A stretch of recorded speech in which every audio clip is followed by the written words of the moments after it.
How to see Messenger password.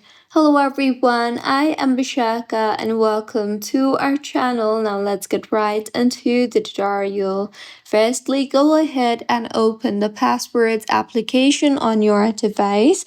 Passwords is an inbuilt application of iPhone which helps you save passwords on your device. So open the Passwords application and you will be required to unlock the app in order to access the app.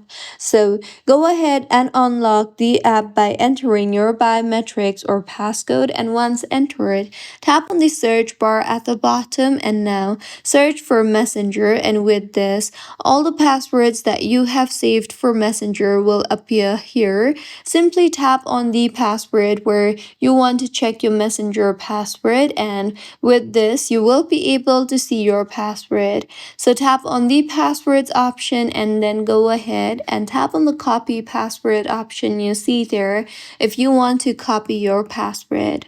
So this was about how you can see your Messenger password. If you find this tutorial helpful, please like the video and do comment if you have any queries.